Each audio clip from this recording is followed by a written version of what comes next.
líquido a nivel intestinal, alteración en la absorción o alteración en la motilidad o alteración en la peristalsis, ¿verdad? Bueno, el síndrome diarreico puede ser agudo si dura menos de 14 días, persistente si es de 14 a 29 días y crónica a partir de un mes o más, ¿verdad? 30 días. Bueno, también se llama gastroenteritis infecciosa, un paciente que tiene diarrea, que es una inflamación o disfunción gastrointestinal por microorganismos o sus toxinas. Bueno, dentro de la gastroenteritis infecciosa, la causa más frecuente en adultos es el norovirus y en niños, sobre todo en algunas épocas, el rotavirus, ¿verdad? Bueno, entonces cuando se habla de un origen infeccioso, entonces es una gastroenteritis infecciosa como causa del síndrome diarreico generalmente agudo, ¿verdad? El norovirus produce un cuadro de síndrome diarreico agudo. Bueno, y esto es importantísimo, la clasificación. La clasificación también nos permite nosotros tomar una conducta terapéutica de acuerdo a las características del síndrome diarreico, ¿verdad? Entonces, esto es algo nuevo. Anteriormente había 4 clasificaciones, ahora existe solamente 2 tipos de diarrea, ¿verdad? Uno es la no inflamatoria y la otra es la inflamatoria, así de fácil, ¿verdad? La no inflamatoria es una diarrea de gran volumen, pero sin sangre, o sea, una diarrea acuosa. No hay moco, no hay pus y tampoco no hay polimorfos nucleares. Cuando se solicita un frotis de muco fecal, entonces para que sea inflamatorio tiene que haber más de 10 leucocitos por campo en el frotis de muco fecal, ¿verdad? Y ahí figuran muchas causas de diarrea no inflamatoria, puede ser norovirus, E. coli, enterotoxígeno, Staphylococcus aureus, Clostridium, Giardia. En estos casos se altera solamente el transporte del líquido a nivel intestinal y no existe, digamos, bacteremia ni viremia, ¿verdad? Solamente hay una alteración funcional a nivel intestinal y no afecta en sí la pared del intestino, el epitelio, ¿verdad? Sin embargo, la diarrea inflamatoria sí ya afecta el epitelio intestinal y su manifestación es más relevante, ¿verdad? Es una diarrea de escaso volumen, pero es con sangre. Hay moco, hay pus o uno o lo otro, ¿verdad? Con presencia de polimorfos nucleares en el frotisangre, frotimucofecal, perdón, tiene que ser más de 10 y dentro de ahí tenemos E. coli enterohemorrágico. Entonces esto sí ya afecta el epitelio intestinal. También tenemos la Shigella, que produce la disentería, tenemos salmonella y la toxina de Clostridium difficile, que produce un cuadro que se llama colitis pseudomembranosa. Entonces, esa es la forma de clasificar las diarreas, inflamatoria y no inflamatoria. Bueno, en cuanto a las diarreas crónicas, la causa más frecuente es el colon irritable, que es una diarrea funcional. Eso quiere decir que es una diarrea no inflamatoria y se produce generalmente en pacientes en situaciones de estrés, ¿verdad? Entonces aumenta la peristalsis y eso y genera disminución de la absorción de líquido y se pierde como deposiciones líquidas, ¿verdad? Bueno, el colon irritable, el diagnóstico es clínico y no tiene repercusión sistémica. Entonces el paciente no baja de peso, no hay ningún déficit nutricional por las deposiciones crónicas. Entonces es una diarrea más que funcional y diagnóstico clínico. Después tenemos otras causas como intolerancia a la lactosa, la enfermedad celíaca y las enfermedades endocrinas. Dentro de las enfermedades endocrinas podemos citar al hipertiroidismo, también al hipotiroidismo, la enfermedad de ICE también puede dar diarrea, etcétera, ¿verdad? Bueno, la presencia de fiebre en un paciente con síndrome diarreico sugiere infección por bacteria invasiva, o sea, quiere decir que hay bacteremia. Se absorbe en el intestinal, pasa la barrera epitelial y luego ingresa al torrente sanguíneo, ¿verdad? Y obviamente la sangre estéril, eso va a generar una respuesta inflamatoria y va a dar fiebre, ¿verdad? Dentro de ahí tenemos la salmonela, la shigella, el campylobacter jejuni y algunos virus entéricos. También el Clostridium perfringens. Eh, a modo de comentario también, cuando existe una diarrea eh, inflamatoria con fiebre, está contraindicado usar antiespasmódicos, por ejemplo, como tratamiento, ¿verdad? Porque si hacemos antiespasmódicos, estamos reteniendo más la toxina o la bacteria a nivel intestinal y aumenta su absorción, por lo tanto, mayor bacteremia puede producir, ¿verdad?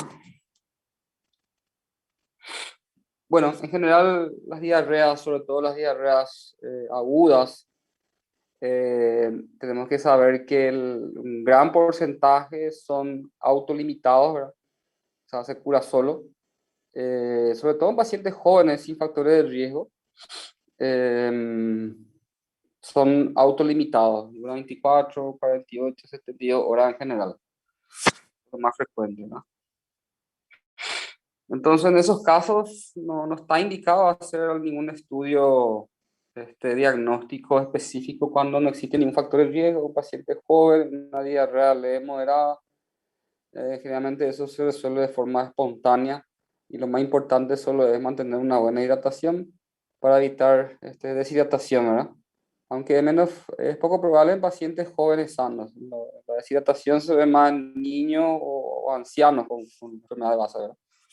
Bueno, ¿en qué caso vamos a solicitar exploraciones complementarias o método auxiliar diagnóstico complementario en casos de pacientes con diarrea? Entonces, diarrea acuosa de gran volumen con deshidratación, obviamente ese paciente va a venir con signos y síntomas de deshidratación, incluso hasta shock hipovolémico. En esos casos tenemos que estudiar la causa, ¿verdad? Eso quiere decir que hay que hacer un frotis mucofecal, coprocultivo y toda la analítica a nivel sanguíneo y una historia clínica completa, ¿verdad? También más de 6 deposiciones al día. Todo paciente que tiene más de 6 deposiciones al día hay que estudiar también el mismo protocolo, ¿verdad? Frotis mucofecal y coprocultivo. Diarrea superior a 3 días, como dijimos, en general una diarrea no inflamatoria o a veces también inflamatoria dura máximo hasta 72 horas. Si persiste en el tiempo, obviamente ya hay que estudiar otras causas, aunque de la misma manera suele ser igual autolimitado por más que pase 3 días en la gran mayoría de los casos otra vez, ¿no? La diarrea inflamatoria o sangre en las heces también es indicación de hacer estudios analíticos en ese paciente, porque la diarrea inflamatoria ya es una diarrea invasiva, puede producir bacteremia, incluso puede llegar hasta shock séptico. No es frecuente, pero en pacientes de edad avanzada o niños pequeños con factores de riesgo hay esa probabilidad, ¿verdad? Sangre en las heces, sabemos que la disentería es una de las enfermedades producida por la Shigella flexneri que causa heces con sangre, ¿verdad? Una diarrea con sangre. Paciente que tiene fiebre más de 38,5 también es indicación de hacer estudio, porque eso indica que hay bacteremia. Eh, Como en el consultorio lo que más vemos son diarrea y la mayoría es sin fiebre, ¿verdad? Pero si tiene más de 38,5, entonces ya hay indicación también de hacer estudios diagnósticos, tratando de buscar la causa del cuadro, ¿verdad? Paciente que tiene dolor abdominal intenso también, obviamente siempre descartando abdomen agudo quirúrgico.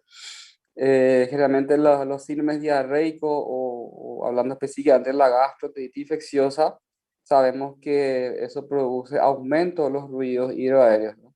Existe borborismo, se llama eso, ¿no? Existe mucho ruido, entonces eso quiere decir que hay aumento de la peristalsis por la inflamación intestinal. Y si es un buen quirúrgico, hay ruidos hidroaéreos abolidos, ¿verdad?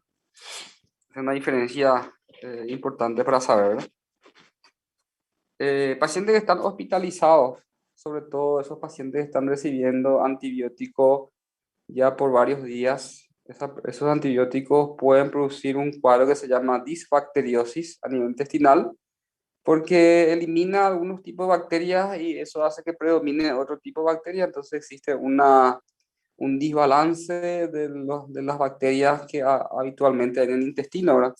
Y eso puede producir también diarrea y también hace que prolifere una bacteria que se llama Clostridium difficile, eh, una bacteria que libera un antígeno y produce una enfermedad que se llama colitis pseudomembranosa. Entonces, es parte de la disbacteriosis. Entonces, un paciente que está recibiendo antibiótico más de 10 días y luego empieza a tener diarrea, entonces en esos casos hay que estudiar la posibilidad de colitis pseudomembranosa, ¿no? Y paciente de riesgo, obviamente, paciente avanzada, paciente con enfermedad de base, entonces son más propensos a realizar diarrea por Clostridium difficile, ¿verdad?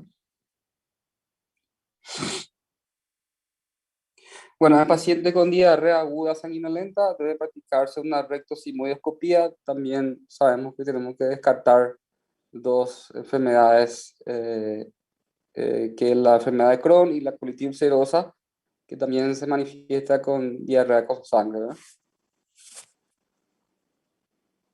Bueno, también se puede hacer detección cuantitativa de grasa en las heces en sospecha de mala absorción intestinal. Se llama el estudio esteatocrito, donde se ve el porcentaje de grasa que se está eliminando a nivel de las heces. Entonces, cuando es más de 7% indica de que hay un síndrome de mala absorción. Y dentro del síndrome de mala absorción tenemos unas cuantas enfermedades otra vez producidas, que producen el cuadro, ¿verdad? Dentro de ellas la enfermedad celíaca y tenemos también otras enfermedades más raras, ¿verdad? Bueno, hay que saber también que el 10% de los pacientes que se sometieron a colecistectomía presentan diarrea por mala absorción de sales biliares. En estos casos existe un tratamiento específico que es la colestiramina, ¿verdad?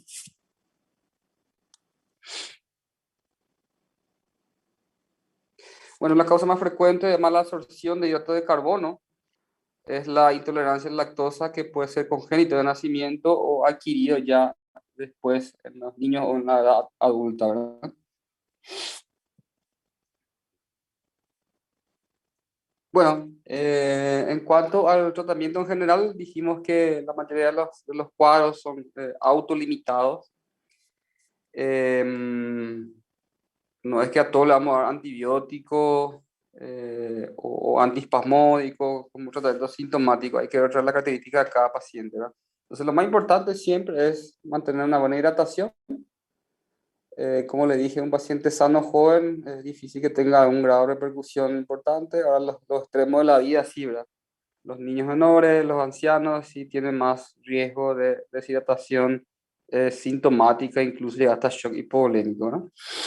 Eh, las diarreas o la gastroenteritis infecciosa, como dijimos, pueden dañar el epitelio y también eso hace que se lesionen algunas células que producen lactasa, que es una enzima para absorber los lácteos.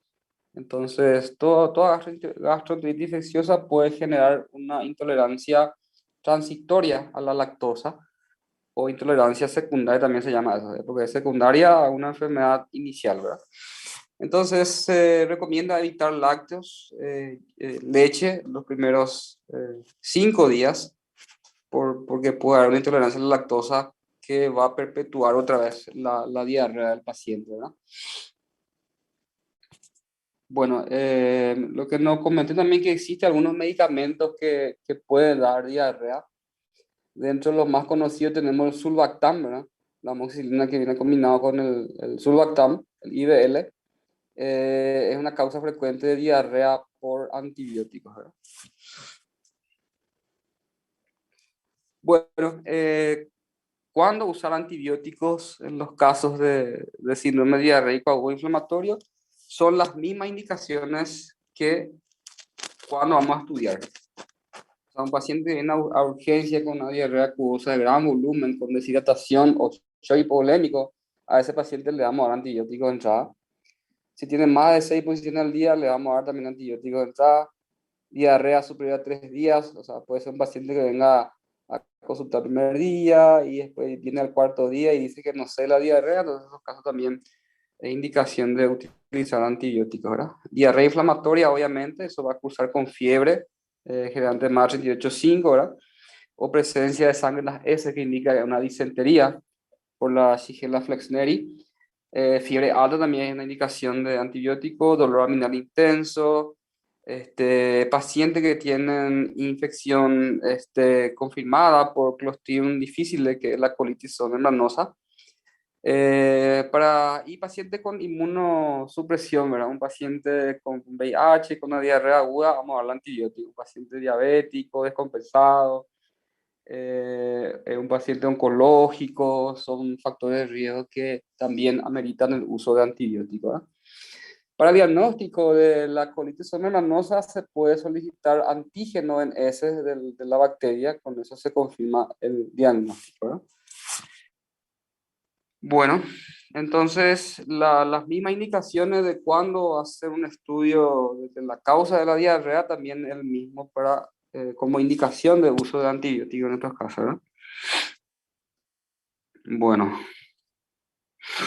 el antibiótico de primera línea o de elección en los casos como tratamiento empírico es la ciprofloxacina, que tiene actividad contra los gérmenes gram negativos. La mayoría de los gérmenes son gram negativos. En el caso de bacterias, ¿verdad? A una dosis de 500 miligramos cada 12 horas por 3 días ya suele ser suficiente. Otra opción es el cotrimoxazol, a la presentación 800-160 cada 12 horas, también por 3 a 5 días, ¿verdad? En el caso que se detecte una diarrea por Campylobacter jejuni, el tratamiento específico son los macrólidos, ¿verdad? Acitromicina o claritromicina es efectivo contra el Campylobacter jejuni. También vemos casos de pacientes que tuvieron diarrea, se dio el cuadro y 2 o 3 semanas después desarrollan un síndrome de Guillain-Barré, ¿verdad? Entonces el Campylobacter jejuni es uno de los causantes de este cuadro, de esta reacción inmunológica, que es el síndrome de Guillain-Barré, ¿verdad? Bueno, la colestiramina es un medicamento que está indicado en mala absorción de sales biliar en pacientes que se sometieron a una colecistectomía, ¿verdad?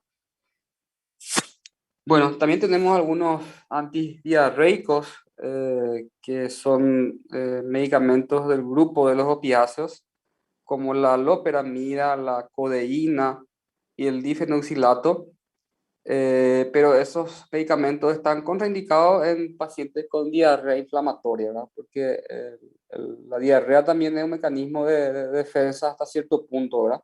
Porque están eliminando todas las toxinas y la bacteria. Entonces, aumenta la peristaltis, por eso hay mayor ruido aéreo, ¿verdad? Entonces, en casos de diarrea inflamatoria no hay que usar antidiarreico porque puede disminuir la peristalsis, disminuye la eliminación de bacterias, eso favorece la bacteriemia y puede ser que sea más grave el cuadro, ¿verdad? Pero si es una diarrea no inflamatoria, sí se puede utilizar sin problema porque no va a haber riesgo de bacteriemia, ¿verdad? Bueno, dentro de los antidiarreicos, en casos sobre todo de diarrea que no tiene indicación aún de usar antibióticos, una diarrea generalmente viral por norovirus, por ejemplo, se puede usar el racecadotrilo, que es un antisecretor. Se usa una dosis de 100 miligramos cada 8 horas. El racecadotrilo primero se lanzó como un medicamento específico para la diarrea por rotavirus. Después se empezó a usar también en adultos y es efectivo también contra el norovirus, ¿verdad? Pero sería caso de diarrea no inflamatoria, ¿verdad? Bueno, eso en general lo que es la parte de síndrome diarreico, lo que más hablamos de los casos agudos, ¿verdad? Citamos algunas causas de diarrea crónica. Y ahora vamos a hablar sí, antes de la enfermedad celíaca o celiaquía, que es una enteropatía autoinmune inducida por exposición al gluten, ¿verdad? Que es una sustancia que está dentro de los alimentos, principalmente el trigo, la avena, la cebada y el centeno, ¿verdad? Esas son esas 4 sustancias que puede tener gluten dentro de su componente, ¿verdad? Y ahí otra vez, la gliadina es la fracción proteica del gluten. Entonces, los anticuerpos que el organismo produce contra esta enfermedad van dirigidos contra esta fracción que se llama gliadina. Y también otros componentes que vamos a ver más adelante, ¿verdad? Existen unos anticuerpos que hacen el diagnóstico, aunque si viene negativo no descarta tampoco. El diagnóstico también, por la historia clínica, es muy sugerente de paciente que consume alguno de estos tipos de sustancias que luego genera deposiciones líquidas o síndrome de mala absorción, ¿verdad? Bueno, dentro de los anticuerpos más específicos tenemos la antitransglutaminasa, que es altamente sensible y específico para el diagnóstico de enfermedad celíaca. Em, la enfermedad en sí produce diversos cambios en el epitelio del intestino delgado, sobre todo el duodeno y yeyuno. Entonces, en casos de que se realice una endoscopía, se puede biopsiar esas lesiones y ver en qué fase está. Aunque no es algo muy importante ni práctico eso, ¿verdad? Lo que sí tenemos que saber que la atrofia que se produce a nivel intestinal por enfermedad celíaca es reversible una vez que el paciente haga una dieta como parte del tratamiento, ¿verdad? También hay casos de atrofia vellocitaria en pacientes asintomáticos que se considera una enfermedad también silenciosa en un porcentaje, porque no desarrolla síntomas, pero tiene todas las características de lesiones en la anatomía patológica, ¿verdad? Bueno, el cuadro clínico en sí, la enfermedad celíaca es diarrea, obviamente una diarrea crónica, hasta que el paciente luego se entere que era algunos alimentos lo que producía eso. Mala absorción, sobre todo de lípidos, de grasas. Entonces eso puede generar también un déficit de absorción de algunas vitaminas y generar vitaminosis, también puede producir eh, anemia ferropénica y déficit de otro tipo de proteína, ¿verdad? Por lo tanto, va a producir malnutrición, deshidratación, sobre todo en niños, ¿verdad? También puede existir un cuadro de mala absorción aislada de hierro, va a producir anemia ferropénica, eso, crónica, de ácido fólico, B12, de calcio, vitamina D y K. Como dijimos, las vitaminas que son liposolubles van a disminuir su absorción, ¿verdad? También se relaciona la enfermedad celíaca de larga evolución, puede transformarse a un linfoma, sobre todo linfomas MAL, que son linfomas asociados a la mucosa gastrointestinal, ¿verdad? Aunque también está en juego hoy en día la asociación con la infección en el Helicobacter pylori, ¿verdad? El linfoma intestinal. Y también la enfermedad celíaca, por ser una enfermedad autoinmune, puede asociarse a otra enfermedad autoinmune, como una diabetes tipo 1, como una enfermedad de Addison, una enfermedad de Hashimoto, un Gray Bacillus, un vitíligo. Entonces, puede ser parte de los síndromes glandulares autoinmunes, ¿verdad? Bueno, las manifestaciones típicas de la enfermedad celíaca, diarrea solamente en menos del 50% de los casos, ¿no? No es 100% que tiene que haber diarrea en los pacientes con enfermedad celíaca, ¿verdad? Distensión abdominal, puede dar dispepsia, dispepsia quiere decir indigestión, flatulencia y dolor abdominal. eh, Todo es por la fermentación de sustancias que nos absorben, ¿verdad? A veces los síntomas son indistinguibles del síndrome del colon irritable, entonces hay que determinar anticuerpos para diferenciar entre uno y otro en general, ¿verdad? Bueno, la anemia ferropénica es la manifestación extradigestiva más frecuente. Estos pacientes entonces tienen una anemia ferropénica crónica por déficit de absorción.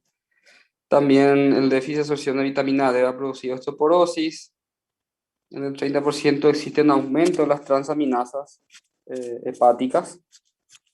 Y tenemos las manifestaciones atípicas, ¿verdad? O sea, puede ser un paciente que no haya tenido síntomas digestivos, pero la mala absorción asintomática a nivel intestinal, digamos, de mucho tiempo, genera ya síntomas extradigestivos, ¿verdad? Como una neuropatía periférica, por ejemplo, por déficit de B6 o B12, ¿verdad? Puede producir también demencia por déficit de complejo B. Dermatitis petiforme también puede acompañar como un cuadro inmunológico extra. La estomatitis astosa también por déficit de vitamina, infertilidad, abortos y también miocarditis dilatada por déficit complejo B. Son manifestaciones atípicas o extraintestinales ya por déficit de vitaminas, ¿verdad? Por mala absorción, ¿verdad? El diagnóstico, lo más importante es siempre la clínica, los antecedentes del paciente, y la biopsia. Se suele recurrir a biopsias, ¿verdad? Solo en caso de dudas, lo que se hace es una biopsia de duodeno y eso se estudia y tiene sus características de atrofia en pacientes de larga evolución, ¿verdad? Bueno, otra premisa del diagnóstico es la mejoría del cuadro, del cuadro con una dieta sin gluten, ¿verdad? Entonces, una vez que el paciente deja consumir gluten, cede la diarrea, ¿no? O mejora la mala absorción, ¿verdad? Bueno, también existen otros anticuerpos que se llama antiendomicio y antigliadina, ¿verdad? Son tres anticuerpos: antitransaminasa, antiendomicio y antigliadina. El más importante es la antitransaminasa IgA. Y esos anticuerpos desaparecen también con la dieta eh, para enfermedad celíaca, ¿verdad? Bueno, el único tratamiento es la dieta sin gluten de por vida. Hoy en día la ventaja que en los supermercados todos los alimentos que hay lo que están especificados que son sin gluten. Eh, y nada más, ¿verdad? O sea, no existe un tratamiento específico, solamente la dieta sin gluten de por vida. Bueno, pues tenemos la mala absorción de hidrato de carbono, eh, que produce, hay un déficit de lactasa, que esa enzima hidroliza la lactasa de glucosa y galactosa, ¿verdad? Entonces puede ser congénito, en ese caso va a ser primario, o también puede ser adquirido primario, en ese caso no se sabe la causa, o puede ser secundario por enfermedad del intestino delgado. Como dijimos al principio, una gastroenteritis aguda infecciosa puede lesionar el epitelio y eso generará un déficit de absorción, o sea, déficit de producción de lactasa, por lo tanto, no van a poder metabolizar los hidratos de carbono, ¿verdad? El cuadro clínico produce mala absorción, meteorismo, distensión abdominal, dolor cólico y diarrea acuosa, ¿verdad? La prueba diagnóstica más sencilla y específica es la prueba de aliento de hidrógeno tras administración de lactosa vía oral. Esa es la forma de hacer entonces el test de aliento para confirmar el diagnóstico, ¿verdad? Bueno, hasta ahí. ¿Alguna pregunta?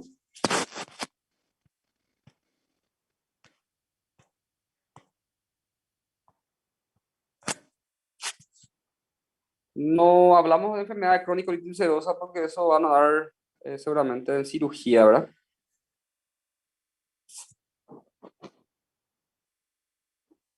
Doctor, yo tengo Sí. una duda. A nosotros nos llegaron a mencionar, pero fue en pediatría realmente, en Sí. la clasificación, justo lo que dijiste, que antes había otra, ¿verdad? Pero nos dijeron que, por ejemplo, las virales eran más explosivas en gran cantidad, que las bacterianas eran en menor cantidad y si tenían sangre y todo eso, pero acá no incluye mucho. Vos, por esas características no puedes decir, viral, bacteriano, voy a ir, voy a medicar con tal cosa y demás. Y generalmente las bacterianas son más agresivas, ¿verdad? Son más sépticas, dan fiebre en general, ¿verdad? Pero no es así una norma para decir sí o sí este viral, este bacteriano, ¿verdad? Pero generalmente las virales son más acuosas, así como dijiste, ¿verdad? Son menos agresivas, tienen menor repercusión sistémica en el organismo del paciente, ¿verdad? Las virales. El norovirus, por ejemplo, es algo que solemos ver bien siempre y suele ser una diarrea acuosa y generalmente sin fiebre, síntomas leves, moderados y autolimitados, ¿verdad? Dura 2 o 3 días y pasa solo. Lo que no mencioné es la intoxicación alimentaria como tal también. En algunos libros figura la que está producida por el Staphylococcus aureus, ¿verdad? En esos casos la historia clínica es muy característico. Ya vimos casos en urgencia. Era simpático, ¿verdad? Porque venían toditos de un evento, ¿verdad? Por ejemplo, de una hamburguesería, así un domingo a mañana porque estuvieron un sábado de noche ahí. o de algún casamiento, de algún cumpleaños, entonces comieron la misma comida, se intoxicaron con el Staphylococcus aureus y en 6 horas justito empieza el cuadro de diarrea y generalmente dura máximo 24 horas. Entonces, cuando ven algún tipo de esa situación, ese seguro es Staphylococcus aureus el que produce esa diarrea no inflamatoria. En realidad son las toxinas del Staphylococcus aureus, ¿verdad? Es una diarrea no inflamatoria, diarrea muy acuosa, pero se limitan 24 horas, ¿verdad? Y la clínica es muy característico. Vienen todos juntos, así, de un casamiento, de un 15 años, de una hamburguesería. Entonces ahí nos damos cuenta de que una intoxicación alimentaria por el Staphylococcus aureus, sus toxinas principalmente, ¿verdad? Doctor, y en este caso, por ejemplo, no se da antiespasmódicos tampoco por la toxina. Hay que eliminar, ¿verdad? ¿O no? Sí, sí, es una diarrea no inflamatoria, se puede usar antiespasmódico para el dolor, ¿verdad? Aunque no es muy recomendado, se puede usar paracetamol o dipirona como analgésico, ¿verdad? No está muy recomendado, a no ser que sea un dolor muy intenso, ¿verdad? Pero si es una diarrea inflamatoria está contraindicado porque aumenta la bacteremia, ¿verdad? Al disminuir la peristalsis, entonces aumenta la bacteremia y puede empeorar el cuadro, ¿verdad? Dale, doctor, gracias. ¿Alguna Doctor, pregunta ¿y cómo más? es el manejo cuando es por toxinas? O sea, que es por una intoxicación. ¿Es Y en hidratar ese caso, nomás y dejar sí, que pase?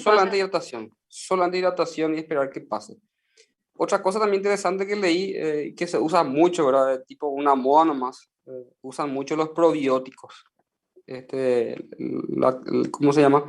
Los lactobacilos y eso, ¿verdad? Que vienen en presentaciones de farmacia sin polvo, en cápsulas. Esos son probióticos que solamente tienen utilidad en las diarreas causadas por antibióticos. O sea, vos tenés un paciente con amigdalitis, le damos Sulbactam y el Sulbactam le da diarrea, entonces a ese paciente vos le da probiótico, ¿verdad? Solamente esa es su indicación. Pero vemos que se le indica a todo el mundo, ¿verdad? Solamente en esos casos está demostrado. Diarrea producida por antibiótico, pero en los primeros días, ahora si es más de 10 días en paciente internado, ya hay que pensar en colitis pseudomembranosa y solicitar antígeno en ese, ¿verdad?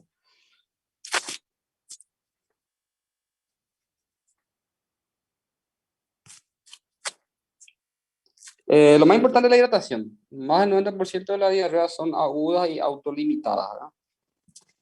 Obviamente eso por la historia clínica vamos a ver si es agudo, si es persistente o es crónico, ¿verdad?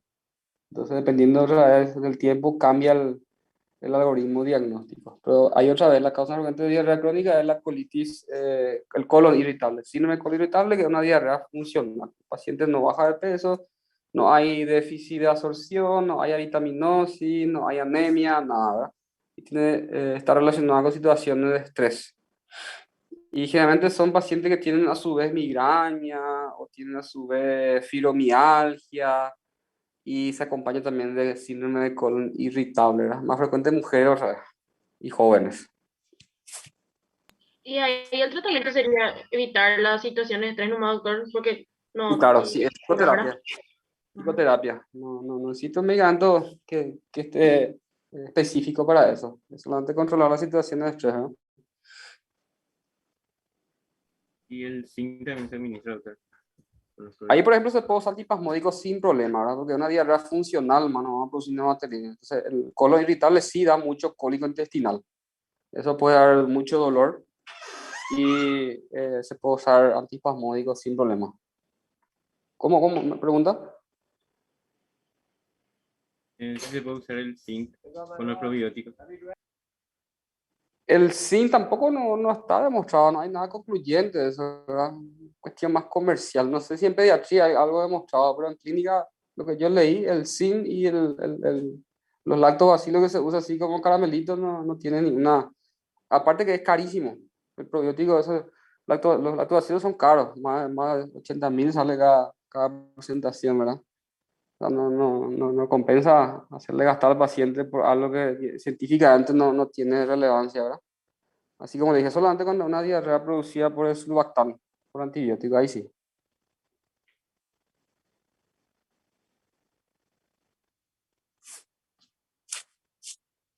¿Alguna pregunta más?